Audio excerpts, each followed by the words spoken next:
Stop nanya kenapa kalau perintah Rasulullah sallallahu alaihi wasallam sudah jelas.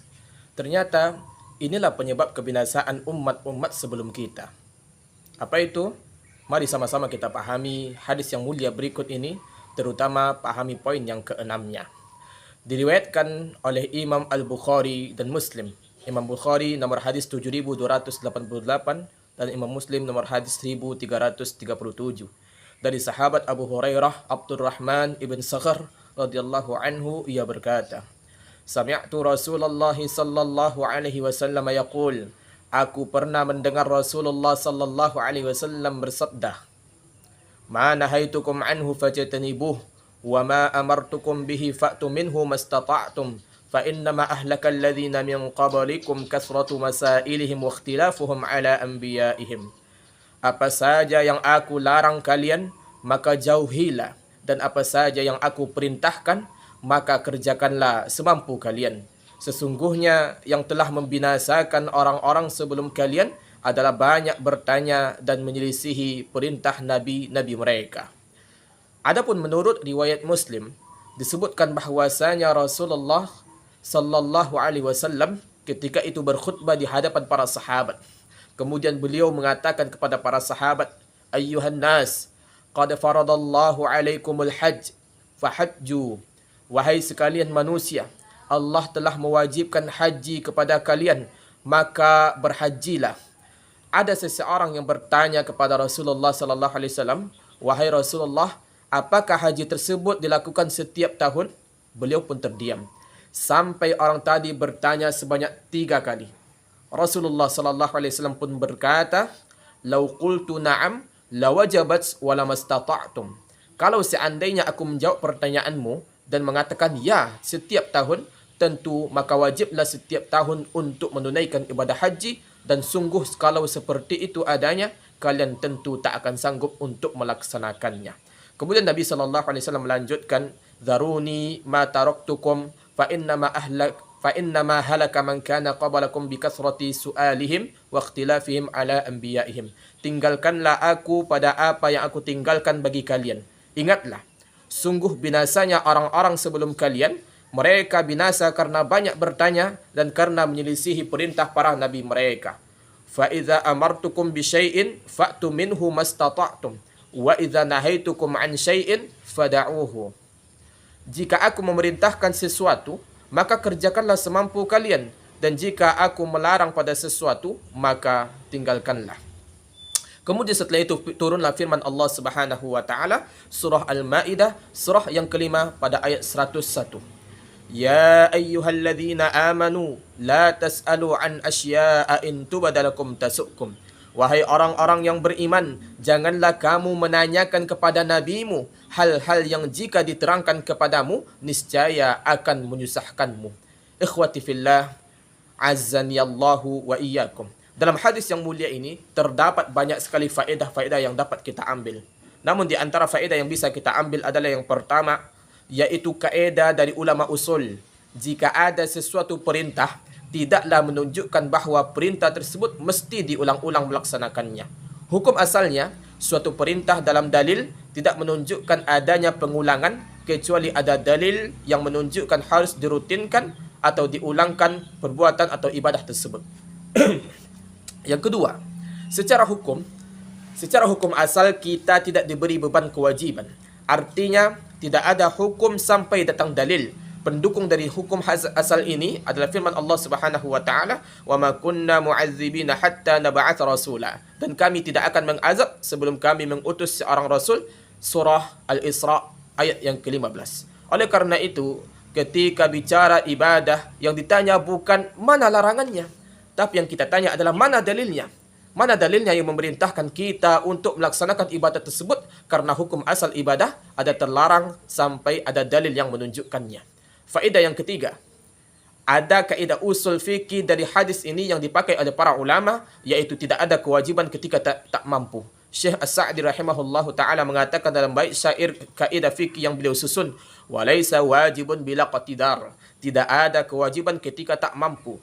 Artinya kewajiban bisa gugur jika tidak punya kemampuan saat sebelum dan ketika kewajiban tersebut berlangsung. Sedangkan yang dimaksud kewajiban adalah yang dituntut oleh syariat Islam dengan perintah yang wajib. Adapun perkara sunnah ini tidak termasuk dalam hal ini. Beberapa dalil yang mendukung hal ini di antaranya adalah firman Allah Subhanahu wa taala surah At-Taghabun pada ayat 16. Fattaqullaha mastata'tum. Bertakwalah kalian kepada Allah semampu kalian. Ayat tersebut merupakan tafsiran dari firman Allah Subhanahu wa taala, ya ayyuhalladzina amanu taqullaha haqqa tuqatih. Wahai orang-orang yang beriman, bertakwalah kepada Allah sebenar-benarnya takwa. Dan inilah merupakan pendapat Imam An-Nawawi rahimahullahu taala. Beliau menyatakan bahwasanya perintah bertakwa kepada Allah dengan sebenar-benarnya takwa ditafsirkan dengan firman Allah Subhanahu wa taala, fattaqullaha mastata'tum. Bertakwalah kepada Allah semampu kalian.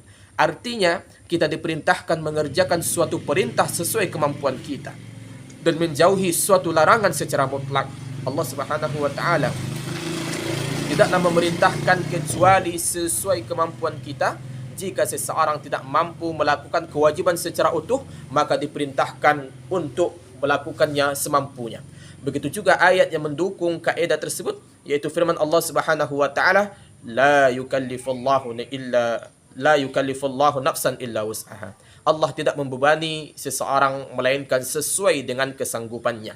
Dalam ayat lain disebutkan, wama ja'ala 'alaikum fid dini min haraj. Dan dia sekali-kali tidak menjadikan untuk kamu dalam agama suatu kesempitan. Yuridullahu bikumul yusra wala yuridu bikumul usr. Allah menginginkan kamu kemudahan, bukan kesusahan. Kemudian kaidah atau faedah yang keempat, wajib menahan diri dari setiap apa yang dilarang oleh Nabi sallallahu alaihi wasallam. Menahan diri dari yang terlarang ini mencakup larangan yang sedikit maupun yang banyak. Sebagai contoh, ribah yang sedikit dan ribah yang banyak sama-sama diperintahkan kita untuk menjauhinya. Sama halnya minum minuman keras, khamar, yang banyak memabukkan, haram dikonsumsi, juga haram dikonsumsi dengan kadar yang sedikit. Kemudian faedah yang kelima dari hadis yang mulia tersebut, yaitu setiap mendengar perintah Rasulullah sallallahu alaihi wasallam hendaklah langsung melaksanakannya tanpa menanyakan terlebih dahulu apakah yang diperintahkan itu wajib atau sunnah. Sama halnya larangan, apakah larangan itu haram atau makruh. Karena segala yang diperintahkan oleh Rasulullah sallallahu alaihi wasallam atau yang beliau larang, maka tetaplah jadi bahagian daripada syariat, baik hal tersebut terdapat dalam Al-Quran atau sunnah Nabi sallallahu alaihi wasallam, karena bisa jadi hadis Nabi sallallahu alaihi wasallam menjadi hukum tambahan yang tidak ditemukan di dalam Al-Quran. Kemudian faedah yang keenam, yaitu banyak bertanya adalah sebab kebinasaan. Contohnya adalah banyak bertanya dalam perkara yang tidak mungkin kemampuan berpikir kita sampai di situ, seperti permasalahan gaib, tentang nama dan sifat Allah, tentang ruh, tentang hari kiamat. Dan di antara makna banyak bertanya adalah termasuk bertanya suatu masalah yang belum terjadi. Dulu para ulama tidak menyukai hal ini, dan mereka menganggap hal ini termasuk menyusah-nyusahkan diri. Sebahagian ulama mengatakan, da'na an hadza hatta yaqa'a wasal amma waqa'. Tak usah engkau banyak bertanya kepada kami sampai hal itu terjadi. Bertanyalah lagi nanti ketika engkau sudah mengalami kejadian hal seperti itu. Umar ibn al-Khattab radhiyallahu anhu pernah keluar di tengah-tengah manusia. Kemudian beliau berkata di tengah-tengah manusia tersebut, uharriju alaikum an tas'aluna amma lam yakun fa inna lana fima kana syugla. Aku melarang kalian dari bertanya pada sesuatu yang belum terjadi, karena sebenarnya kita mempunyai kesibukan yang begitu banyak. Banyak amalan-amalan yang bisa kita kerjakan. Dengan mengerjakan amalan-amalan tersebut, maka tak sempat kita banyak bertanya atau banyak menyelisihi Rasulullah sallallahu alaihi wasallam. Ibnu Umar radhiyallahu anhu pernah berkata, la tas'alu amma lam yakun fa inni sami'tu Umar la'ana as-sa'il amma lam yakun. Janganlah bertanya tentang apa yang belum terjadi. Sungguh dahulu aku pernah mendengar Umar melaknat orang yang bertanya tentang sesuatu yang belum terjadi.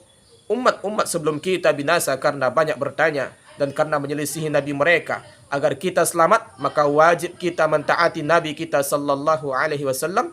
Allah Subhanahu wa taala berfirman, "Wa ma atakumur rasul fakhudhuh wa ma nahakum anhu fantahu wattaqullaha innallaha syadidul iqab." Apa saja yang diberikan oleh Rasul maka terimalah, dan apa saja yang dilarang oleh Rasul maka tinggalkanlah. Bertakwalah kepada Allah, sesungguhnya Allah sangat keras azabnya, hukumannya bagi orang-orang yang menyelisihi Rasulullah sallallahu alaihi wasallam. Ajaran yang wajib diikuti hanyalah ajaran Rasulullah sallallahu alaihi wasallam, itulah dinul Islam sebagaimana disebutkan dalam ayat innad dina indallahil Islam. Sesungguhnya agama yang diridhai di sisi Allah hanyalah agama Islam. Wallahu a'lam bissawab. Semoga Allah Subhanahu wa taala berikan taufik dan hidayah kepada kita. Subhanakallahumma wa bihamdika asyhadu an la ilaha illa anta astaghfiruka wa atubu ilaika.